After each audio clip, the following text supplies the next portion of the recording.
In three, two, one.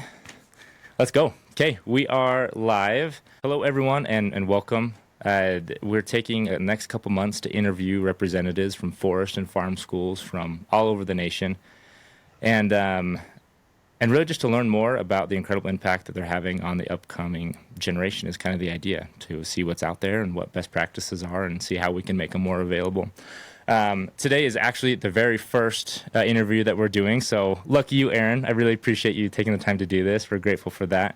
I can't think of anyone better. So everyone, this is Erin. She's the director of Barefeet Farm School out of Washington. Is that right? Yep, that's right. Bellingham. Perfect. Cool.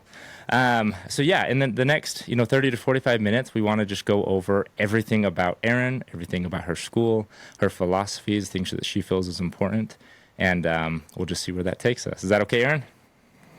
I'm ready. Let's do it. Okay, so let's dive right into it. Take it away. Origin story for you, for your program. Just kind of outline it, and we'll go from there. Yeah. Well, first of all, thanks for having me. I'm excited too. And You're welcome. Yeah, Barefeet Farm School opened in the summer of 2020. We were called Summer Camp with Erin, and it was me and 6 kids in a field.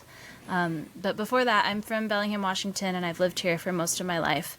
I have taught preschool for all of my career since college, and before Barefeet Farm School opened, I was teaching indoor preschool at a very classic American circle time and trace your name and go outside for half an hour schedule, American preschool. And then in the summer of 2020, I needed a job. So I invited people to come hang out with me, and it was really like I was babysitting these kids for summer camp with Erin. But after the summer, I realized that so much learning can happen outside, and so much learning can happen when you're not trying to teach the kids anything, when they're just free to explore and be their own little people. So I went back to the preschool that I was working at for another school year in 2020, and that was the hardest one because I knew what was possible outside. And I didn't want to be inside trying to get kids to sit down and look at a calendar anymore. And so then in summer of 2021, I hired an employee and had our first summer camp as Barefeet Farm School, and then we rolled right into our first year of preschool. We had a second summer camp. Well, we started our first year with 3 kids, and we ended with 12, which was full for us. Then we had our second summer camp, and then into our third school year, and in October of our first school year, I had my first baby. His name is Luke, and so I had 2 other staff, and I left my school to those staff who I completely trusted. I'm so super grateful to Katie and Lizzie for carrying the school through. And now we're in our 4th school year, and Luke comes to school with me every day, and we're That's full. the dream right there. Yeah, seriously. Good for you. So when before you started, you mentioned that first year of like kind of realizing, oh, I want to potentially do this. Had you known of farm schools or outdoor schools before that, or was that kind of a new thing for you at that point? It's hard to say. I mean, I knew about the Norwegian forest school, kind of almost mythological forest school, but I hadn't ever been to a different outdoor school. I kind of just was making it up as I went. Yeah. So in those months where you realized that, you had that summer camp, and you realized that kids were learning and things like that, how did you know, that they were learning? And how did you know that, like, hey, this is comparable, if not better, to another preschool or my other, schooling experiences for the kids? Yeah. It's a great question. I think I've always known that preschool is for building community and for social emotional skills. And when I was teaching inside, I think it's fair to say that most of the kids and most of the adults were pretty stressed most of the time. It was loud. We were all trying to do things we didn't want to do, including me, and just a lot of echo chamber madness. Sure. Being outside for that summer, we were sitting around the table and talking to each other, and we were playing with Play-Doh for an hour, which my indoor kids would never do. And I wasn't testing them or anything, and we were reading books and drawing and writing their names so I could observe those kind of schoolish skills. But I think it's probably more based on how we were interacting with each other and how kind of, I don't know, vibey or flowy it felt. It just felt right. Yeah. And what kind of expectations do you feel like preschool parents have? You know, hey, I feel like me as a parent, we just understood as long as you can learn letters and maybe to write your name or colors and maybe to write your name, we felt like preschool was a success. Like what were your parents' expectations maybe typically or and then in your situation? Well, it really depends. There's more and more research recently about academics in preschool and how kids should be exposed to text and math and things like that, but expecting academic achievement out of preschoolers is inappropriate and it actually affects them later down the line. So, yeah, I think we have a wide range of families now. Some of them are really into the name writing and the preschooly things, and some of them have other goals for their kids, like I want my kid to build friendships and know how to interact without me there. Sure. Yeah, I think we interact with a lot of different parents and expectations. So walk me through maybe some of your pushbacks of like parents coming in with these expectations and you saying like, no, actually that like this is not our philosophy or this will probably not be the outcome, I guess. Yeah. Yeah, I think by the time families are enrolled with us, they're on board with our more free form version of preschool. But I Sure. do get a lot of questions about, or I don't know, even just like skepticism. Like, you mean you don't have circle time? You don't teach them math? Or there's not Right. a lot of teaching involved in my school, and I do explain that to people quite a bit about how the kids are in charge of their learning and we're following their intuition. We're teaching them based on what they show us they're ready for, kind of a backwards model from classic academia schooling. Yeah, which I feel like, I mean, emotionally, I totally agree with, and I think that's the way it should be. I would think I'd have a hard time when parents spend dollars to not really be able to show them, like, and I think that's why we've come to this point of like, hey, I'm paying this money, there should be some kind of objective result, right? Is that kind of what you've Yeah. run into? Yeah, I mean, I see that in myself as even now, 4 years in, but at first, especially, it was really hard for me as a teacher. My degree is in education, to sit back and just watch the kids play and not be actively teaching them anything because what they are learning through play is the most important. And I'll guide them and offer next steps and things, but I'm almost never offering direct instruction to them, which was really hard at first because I felt like I wasn't doing my job and I was maybe neglecting them. Right. But I wasn't. Kids learn through play. I'm fully on board with that now. And I was then, but maybe just not in my brain. But yeah, we do assess the children, not in a typical, like how high can you count, can you hop on one foot kind Sure. of assessment, but we do, we keep records of the goals that families have for kids, goals that we have for the kids. We write up like reports, more like narrative reports on the kids every month, about how they're growing. What are some of those examples of goals that parents would have? Yeah, depends on the kid. For some kids, it's I want to drop my kid off without them crying. I want my kid to not hit other kids. I want my kid to be able to write their first, middle, and last name. I want my kid to know their address. Really depends. But oftentimes it's just I want my kid to feel comfortable in community. Sure. And so keep going with your assessments, like kind of what those look like. You say they're more of a narrative than maybe objective results, but keep talking about those. Yeah, so every month we, as a staff, there's 4 of us, and we just split up the kids into 4 equal groups, and we rotate through, and we say, like, this month at preschool, Kyle's been really exploring playing with blocks. He's been noticing the shapes of blocks and how they might stack on top of each other and realizing that he can make 3D structures, or maybe he's been playing in the mud pit a lot and exploring the gross motor skills of digging, and he dug the biggest hole he's ever dug this month.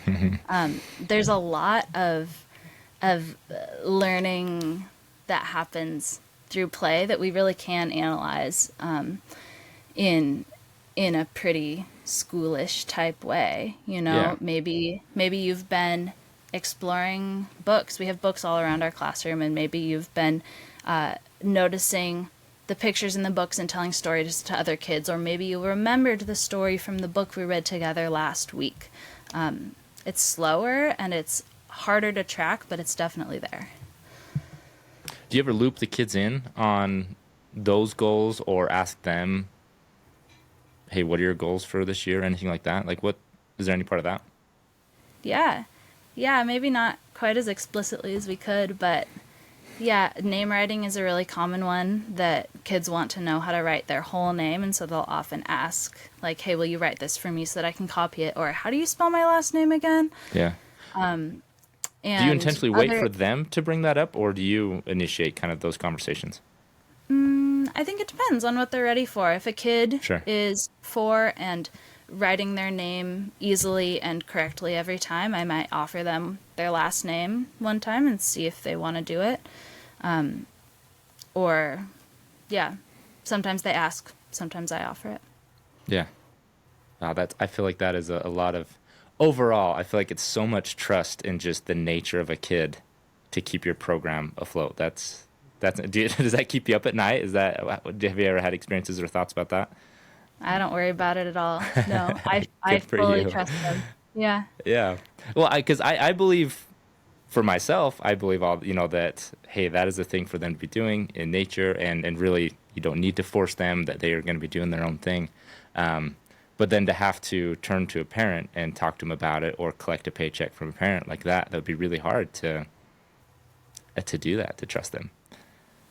Yeah. Yeah, I think me and my staff, we have a background in education and Sure. thinking about kindergarten readiness. Like, I've worked in kindergarten classrooms before, and I know what I would prefer as a kindergarten teacher for my kids to be ready. Like, you could imagine it. I've said this before on a podcast, but imagine you are a kindergarten teacher. It's the first day of school. You have 24 5-year-olds that you've never met, and you're in charge of all of them.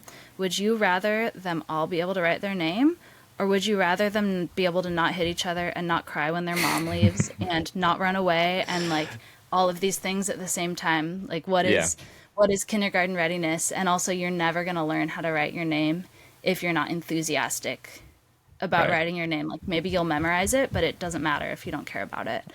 Yeah. So encouraging that curiosity through play and confidence building and resilience is really the precursor to any kind of academic learning. Sure. I believe it was from your website, and remind me if it is. I think you said something on there about, like, you don't prepare for kindergarten by starting kindergarten earlier. Does that ring a bell? Yeah. Preschool, before school. That's what it says on Right. the website, yeah. Yeah. No, so laying it out that way, being emotionally ready for school, any teacher would rather have that. Yeah. So right now you're just doing preschool age, is that right? Yeah, in summer camp, we serve kids 3 to 7, so a little bit older, but our preschool is just 3 to 5. And then we have toddler play groups for kids who are younger, like 1.5 to 3. Sure. Would you in the future, is this something you would see as hugely beneficial to having more grades? Theoretically, up to what grade, or I don't know. What are your thoughts on that? Yeah, I think about it all the time because I have my baby and I plan to have more kids, and what will I do for their schooling? Sure. I think it's really important for kids to be able to play outside as much as possible until they're like 7 or 8. And it depends on the kid and the family, but I think that traditional sit-down schooling isn't really appropriate for kids who are younger than like 7. And after that, I think it becomes more reasonable for kids to be sitting down and in a school the way we think of school right now. But there's all kinds of awesome outdoor and non-traditional models for older kids that I think are really effective too. I personally don't have the admin capacity. Like I want to be a preschool teacher. I don't want to be an administrator, so I'm not probably Yeah. going to have a bigger school, but I do think about it a lot, and I think it's a great idea. So you think philosophically that would have its advantages over typical grade school, at least up until, would you say up until 7? Yeah, definitely until 7, I think that non-traditional child-led play-based learning is really important for kids and has a definite advantage. And I think after 7 or 8 or so, neither is like necessarily better for all kids. Okay. Do you follow I feel like you've referenced some, but do you follow like official programs? Like you mentioned, like child-led play or child-led learning. Like, are those actually curriculums or programs, or are these things you've come up with? No, they're more philosophies. Okay. Child-led learning, play-based learning. Forest schooling is an official model that has like some guidelines and stuff that we draw inspiration from, but no, we don't follow any kind of curriculum. Okay. Have those because I feel like there are some bodies like that. Have you relied on them? Are they useful? Are they? I don't know. Are you part of any organization like that yourself, even if you don't use their official stuff? We aren't part of any organizations. We do, I think the curriculum that we take the most inspiration from is called Conscious Discipline, and it's a social emotional curriculum, so it has nothing to Sure. do with learning math.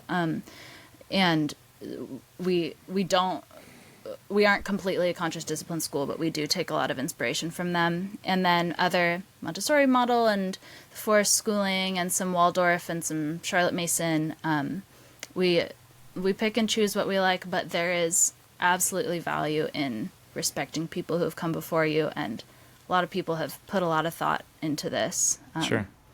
So Yeah. Go through the discipline part of that. You mentioned you use that model, but what does that actually look like, day to day? well, conscious discipline is based on the brain state model, and so basically our job as educators and caregivers for young children is to try to support kids to stay in their executive functioning brain as much as possible and out of their fight or flight Sure. brain. So through different tools, and conscious discipline does a great job of explaining to adults how to support kids through assertiveness and warmth, and they have like a toolbox of different skills that adults should have. So it just provides a great language. But yeah, in a child-led learning environment, it's really important for adults to have strong boundaries, because we aren't telling the kids to stand in line and walk to music class, then we'll do music, then we'll go to the library. We are very Yeah. freeform, which does open up our classroom to some behavioral challenges, because some kids really thrive with structure and we don't have that structure. So we need to create it in ourselves as adults so that the kids have something to rely on, and it's not just a willy-nilly wild playhouse. Yeah. So for the kids, what rules do they understand? Do you have a handful? Do you have hey, these are the 10 things that we do here? What rules We do don't they have understand? Yeah, we don't really have like written rules, but we do have a lot of important rules. They are rules, but they're I don't know, we learn as we go, especially because we're in the forest sometimes without fences. So like we stick with the group. We do, when we walk in the forest, a grown-up's in front and a grown-up is in back, and we talk about that a lot, about like why that is. The Most of hiking it, sandwich. Me and my wife do that too. yep, yeah, a big part of it is like, if we ran into a big spider web, who do you want to go first? Right. But also, like predators and strangers and stuff.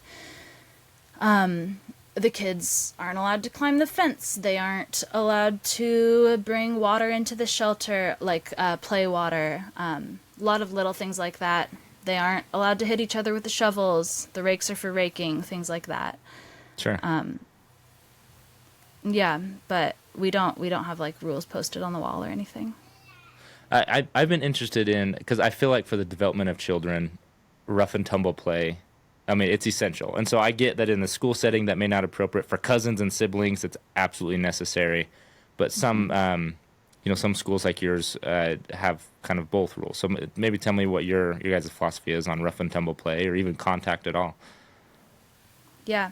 Yeah, I think it is really important, especially a lot of our kids don't have siblings and most of our kids don't have cousins. So the kids at our school are their kid interaction. And we we allow them to play in rough ways as long as they are seeming in control. We kind of have a structure for that. So if a kid is in control, quote unquote, they're able to make eye contact, they're checking in with each other. At any point, an adult could say, hey, are you having fun? Or an adult could like step in and the kid would be able to look at the adult and like answer questions and stuff. Like Sure. they're not out of their thinking brain, you know? So that's kind of Yeah. the guidelines we have for that, and we watch them.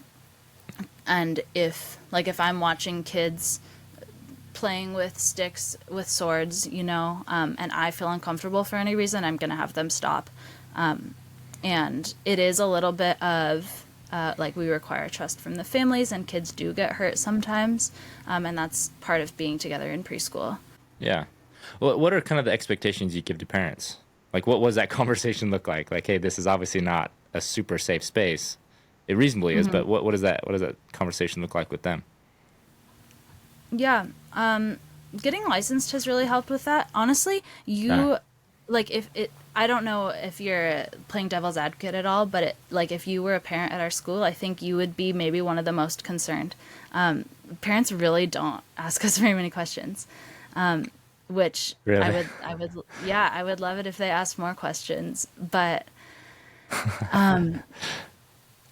yeah, parents are always welcome to come into our classroom, and there's a shared understanding that being outside comes with risks and kids might get hurt. Sure. And in situations where kids have hurt other kids through play, we write up an incident report and we make a plan for how to make sure it doesn't happen again. And if we need to, we get the appropriate supports for the kids, whether that's more adult support or more time to settle in, things like that. We're really conscientious about making sure that the kids, if they hurt each other once, the same thing doesn't happen again. Sure. All right. So moving on a little bit to what are some guiding principles, for your farm school? Like, what are some things that you strictly adhere to as just theoretical or not theoretical, philosophical principles of your farm school? Yeah. We think a lot about what preschool is for, and we're really wondering about that all the time, especially since I've had my baby, who's a toddler now, but since becoming a parent, my dream of preschool has really changed, I think. But yeah, our goals for the kids are that they are comfortable building community, that they are capable, that they are curious and confident so that they can go on to learn whatever they want to learn next. I think those are the main tenets of our school. Yeah. Okay. Let's take a second and kind of just walk us through maybe a typical day, or maybe your favorite type of days. Like what does going to your school actually look like? We get there. So to paint the picture, my school is on a 15-acre property that my family owns. I'm super grateful that my family owns this, so I have access to the space. Yeah. And I grew up there. My mom still lives there, and I grew up there, and so it's really special to get to go back and share these woods with the kids, because I used to play in those woods when I was little. Oh. Yeah, it's adorable. Kind of a big deal. That's so cool. Thanks. So the property is 15 acres, and it's pretty long and skinny. So the upper part is a field where our classroom is. It's a fenced space that's about 200 feet by 60 feet, and it has a few shelters and a playhouse that's shaped like a boat, and an outhouse and a sink. And then there's a big hill with a pond and a creek, and then 8 acres of woods that we also explore in. So the Yeah. classroom is fenced, and it has a lot of school type things like pencils and art supplies and blocks and trains and books. And then the forest has forest, sticks and leaves, and trees. So we have preschool from 9 to 3, 4 days a week, and kids get there. We sing a song together, and we go around the circle, and every kid says what they're excited to do that day, and then we sing about it in our song. And then we walk to the classroom together, and everybody signs in. Some kids are writing their first, middle, last name, and some kids are scribbling, and that's their sign in. Where it's an Sure. exposure to fine motor skills and to early literacy, but we're not forcing anything on them. And then we play all morning. But I think to make the writing practical, right? I mean, it's, hey, this is what it's for. And so we're not writing just because, but we're actually using Right. it. Right, yeah, and we need it every day. And like, if you want somebody to know that this is your piece of art, you're gonna need to know how to write your name. And so yeah, so sign in is very important to me, actually. We all sign in, and then we play until about 11:30. So for like an hour and a half, 2 hours, kids have free reign of the classroom, and then we have lunch together, and then we usually read a book. At some point in the day, we all sit down and read a book together. And then we have a little bit of rest time, where kids have the opportunity to lay down or do art, more quiet activities. And then we all go on an adventure, usually to the woods, sometimes to the lower creek or to the pond. And then they play for like an hour and a half there. And then we come back and sing our goodbye song, which is similar to the morning. We go around the circle and say what we did today. We sing about it. And then they go home. That's awesome. Do you feel like, as far as like boys versus girls, that you see a difference in how they're interacting with this school, or maybe one's better or not better, but I don't know. Do you see differences in that, or is it kind of just all the same at that age? It's a sticky subject. Is I just a little bit. Just the I think there is. I see a difference in stereotypically, like not all boys are the same and not all girls are the same, but Sure. I see a difference in early childhood between boys and girls. The boys tend to be more physical and need more space to run and tumble and climb, and often girls at our school spend more time reading and doing kind of like smaller activities, like in the mud Sure. pit. Maybe the boys are digging huge holes and throwing the mud, and maybe girls are like creating river channels. And that is a huge stereotype, not reflective of all of the kids, but I think it does have a little bit of credence. And having my own toddler boy, I think being outside for boys is really important. Yeah, and I guess I bring that up because I see that reflected in my family as well.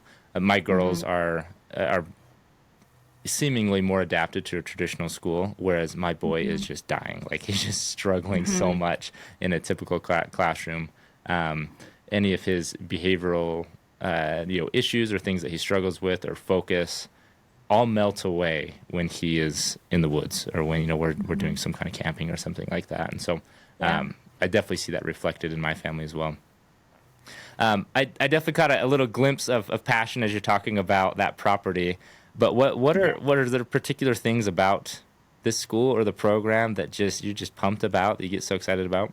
I'm really proud of my school. My favorite part is the end of the school year, like May and June, when all of the adults are standing around and watching and like chatting with each other, like all of the teachers, and kids are creating these amazing play experiences with each other and imagining, and they know each other's names, and they know like, oh, this kid really likes cool pine cones. I found this. I need to bring it to the other kid. Like, they really know each other, which is so cool. We put so much effort into building relationships, and I'm just really proud of them when that happens. The arc of the school year, especially related to the seasons, is really cool right now.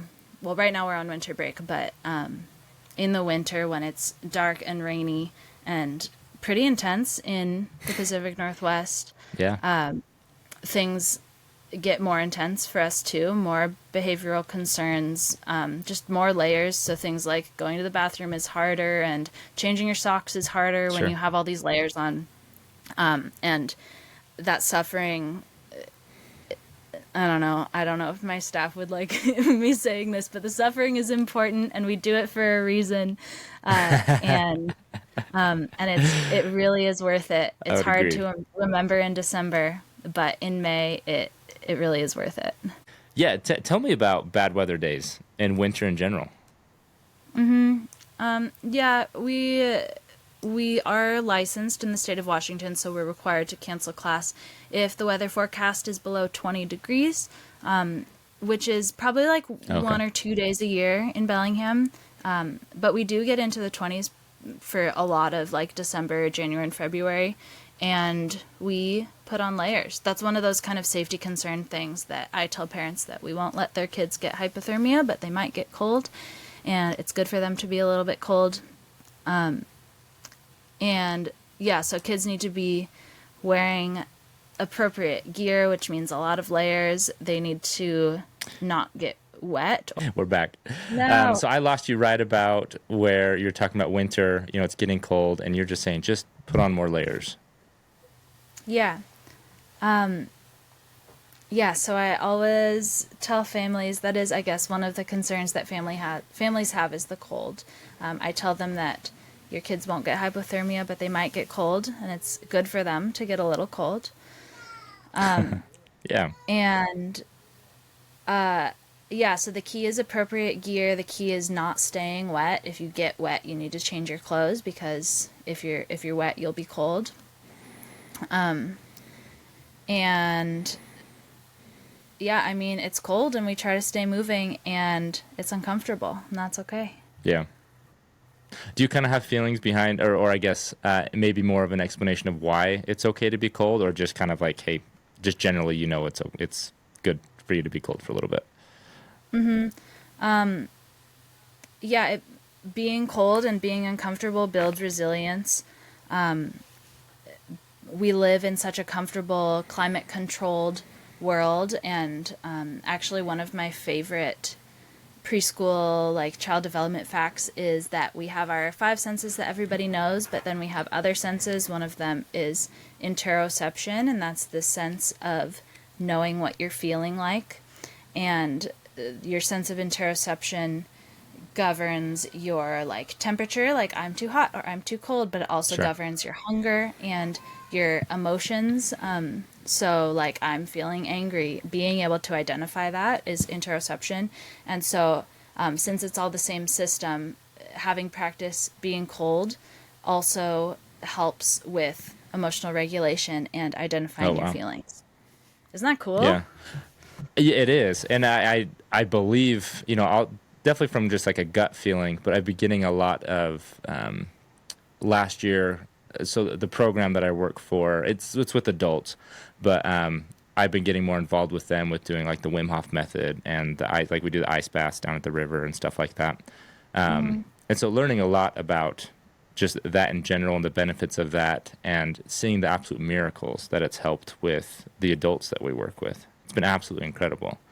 And then by extension, my kids, whenever they see me doing that type of stuff, I've learned with them I don't push it, but if I'm the example, then they always come, and so they've become more involved in that as well. That my son likes to get in all the way with me, and then my daughter will maybe go up to her knees, and then the next time go up to her thighs each time, and so yeah, I've gone through this learning a lot, not only from my mentors here at work, but seeing how it works with kids as well. My oldest son, he struggles regulating his emotions sometimes, and before he would have kind of like 45-minute fits where you just could not reason with him. He was just in that survival part of his brain, and it was really tough. And so we did some other things as well, but what the ice baths helped us with is more like kind of the language and the communication, that when we do it together and we're looking at each other, and I can make the the signs kind of with my body, but then also verbally, say breathe. And since we've practiced it so much, he immediately does that, can relax, can kind of overcome that panic in the water. But that training has translated to us as we're, when he's having his fits, I can get into him sooner because I can make that connection. We've practiced, as he's been in kind of a panic mode with the water and just doing those same cues. And he's able to kind of like bring it in and rein in a lot faster than before. And then once again, I just feel like everything is relative. If you're cold for the first time, it feels like you're going to die, and you might believe you're going to die. But if you survive that, then the next time you can go even a little bit colder, knowing that, hey, I've actually been this cold and I didn't die. So you're kind of learning more and more and more what's going to kill you and what's not. But until you think everything's going to kill you. Yeah, for sure. And that panic is so real. It's so emotional. Sure. Yeah. And in the Pacific Northwest, if you had to stay inside when it was raining or gray, you would be inside all winter. That sounds awful. Like you need to know know how to interact with the weather and be outside because it's gray and rainy here. Do you feel like as a society, kind of more generally, we're definitely more insulated, from our senses, from discomfort, from those types of things? Yeah, I do. Absolutely. What effect do you think that has? Well, I don't know. It might be completely tangential, but I have noticed that people have a harder time disagreeing with each other. Recently, in our world, we're pretty polarized and disagreement is uncomfortable. And maybe if we could be a little bit more uncomfortable, we could connect with each other better, even when we disagree. I don't know if going outside is the answer for our polarized world, but it might be. Yeah, it might be. Well, and that's kind of my hypothesis through most of this is I feel like a lot of societal's woes or even just having a better childhood could be solved by schools like yours and what you're doing. On that note, do you feel like, nature schools and farm schools should be more accessible or just more popular or anything like that? Or do you feel like it's just kind of beneficial to just maybe certain personalities or I don't know. What are your thoughts on that? Yeah, I think that there should be more kids in outdoor schools. I think that all kids can thrive in outdoor schools, especially in preschool. I think outdoor preschool is an awesome idea. And I don't think that all families or all adults' expectations will support kids to thrive in outdoor preschool right now.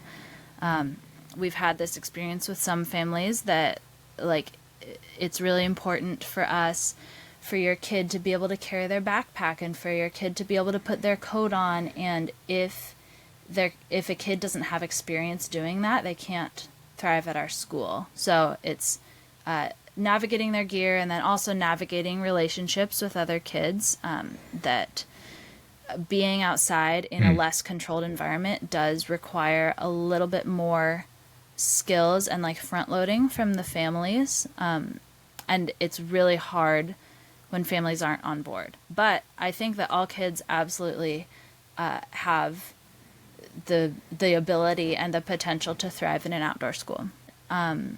Kids need to be a little bit more capable and need to be front loaded with a little bit more just support. So they need to be able to carry their backpacks. They need to be able to put their coats on. It requires some more skills than some kids have, and we have run into that a little bit when the kids are on board. If the kids are prepared and supported at home, if they're putting their coats on at home, they'll be fine at school. But yeah, it does require some more thoughtfulness and involvement from families than maybe just the drop off, have fun, good luck experience of an indoor school. Yeah, are you at a point now where you kind of hey, parents, these are the requirements? We almost yeah. We've done a little bit of that, and I think that's our biggest growth point is more family engagement and really informing families before the school year starts about what they will need to invest, not just financially, but emotionally, and how to support their kids to be at our school. Yeah. Is there other funding to help parents access a program like this in your area? In Washington State, there's two things. First of all, we got licensed so that we could accept state subsidies for families. You do have to qualify. It's like income based, and so not everybody qualifies, but we do accept subsidies. And then also we're just, hopefully, knock on wood, about to get a grant. Our county passed an early childhood funding grant that is hopefully going to help. Yeah. Very cool. Yeah. Walk me through the licensing. You've brought that up a couple different times. It obviously seems to be very useful. What was that process like, getting licensed? Yeah. It's useful. I go back and forth. I just don't like rules. But yeah, we had to write down. So Washington State is one of, I think, 3 states right now, Washington, Oregon, and Maryland, who have an outdoor preschool license, and nobody else does. Yeah, so that's cool. It's really, having a licensing body allows us to be part of a standard and allows us to accept the subsidies. But it also means that we have to cancel school below 20 degrees, and we have to do a little bit more administrative, like paperwork reporting tasks than I would like, that I think are necessary. But yeah, so we just had to write down all of our policies, and then pass an inspection. There are rules that we have to follow, which most of them we were following anyway, like have a first aid kit and make sure the parents know where you are at all times, make sure you're in ratio with the kids, things like that. Is that 1 to 6? Yep, 1 to 6 for outdoor nature-based school. Indoor is 1 to 10, which is another interesting little fact, that more kids to fewer adults in indoor school, which makes sense because when we're in the forest, we are a little bit more spread out and we don't have fences and stuff. Yeah. Yeah, and then we also, being licensed, makes us a little bit more credible, I think, for some families. It means that we're getting checked on and we have to live up to a state standard. And then we also have access to some resources, some coaching and other schools and meetings and some like professional development stuff that we wouldn't have otherwise. Sure. Do you guys have animals on your farm? Kinda. Yeah, we share a fence line. There's animals all around us. We don't have any animals, mostly because I don't live there. So like, who's going to take care of them on the weekends? But yeah, we share a fence line with my mom's horse and her 2 donkeys. And then there's chickens and dogs around. And we can hear other horses and like goats across the other pasture. Sounds like a farm. Good. Sounds like one, smells like one. There it is. Yeah, it's a farm. It's a field. Good. So how do you find these parents? It sounds like, and maybe this is the part where we can do the plug. How do you find the parents? How can they find you? That type of stuff. Yeah, at first it was really hard. That was the hardest part, actually, of starting the school, was getting our name out. But now we advertise mostly by word of mouth. I do have the Instagram page, although that's kind of targeted at a wider than just Bellingham audience. But we do a little bit of online advertising, and then through word of mouth with our other schools in the area. A lot of schools don't have summer camps, so we get a lot of kids through our summer camp. We get a lot of kids through our toddler play group, where they come before preschool and kind of enter that way. Cool. But mostly we're word of mouth now, which is really exciting. That first year I was like going around putting up posters everywhere. I'm always at the grocery store. If somebody asks me, the clerk, like, how was your day? I always try to name drop the school. Like, oh, I'm great. I own an outdoor preschool, Barefeet Farm School, and today we were playing in the mud. Yeah, good for you. Yeah, thanks. Well, honestly, I want to say, like, I am so impressed. Like, that is something that I don't feel like I could do, but I'm very impressed by entrepreneurs that do that type of thing. Anyway, so whatever that's worth, good for you. It's really cool. Thank you. Yeah, I think I can't help it. I don't know. I have such big dreams, and I want to make them happen. But it definitely has been hard work, so thank you. Yeah. Do you want to share some of your big dreams? Well, sure. Right now I'm in the process of creating an online parenting course that is called getting to the root why gentle parenting doesn't work for you, which is a whole nother topic. But a lot of people want to be doing quote unquote gentle parenting, but a lot of people don't really understand what it is or what the foundation of it is. So I'm working hard on that. Most of my big dreams are like going camping a lot and making sure all my kids have really nice boots and living in community and having a garden, just little things. But some of those require a lot of work. Yeah. I think as me and my wife get older with our kids, it's just like, man, that's all we want. We just want a garden and go play in the forest. Like, that's Right? it. Yeah, I feel like most people, I mean, at least most people I know, everybody has the same dream too. We just all have to make it happen and help each other make it happen.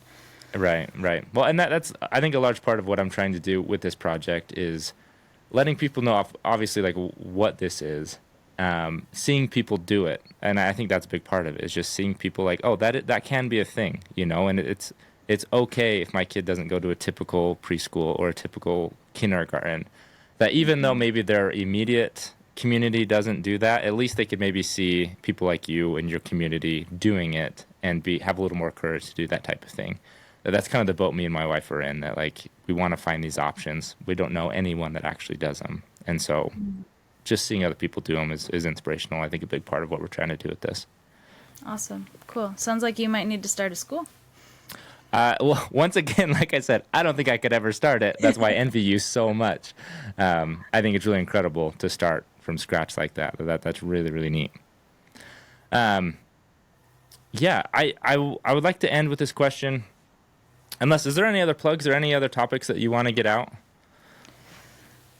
I don't think so. Yeah, I think you've asked a lot of really interesting and unique questions. So thank you and good job. Okay. Well, it's mostly, I think, from a concerned parent that that's kind of where my perspective is coming from. I love it. And with envy. So the last question, and I sent you this beforehand. So it's, if you had one concise message, it doesn't have to be related to preschool or anything we've talked about, but if you could direct that message to every individual in the world, what would that message be?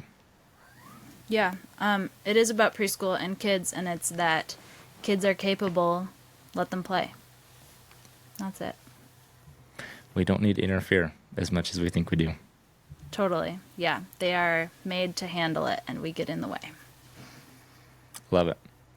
Okay, Erin, thank you so much for your time. I really, really appreciate it. Thanks for sailing through that technical difficulty there. I appreciate you logging back on and working through that.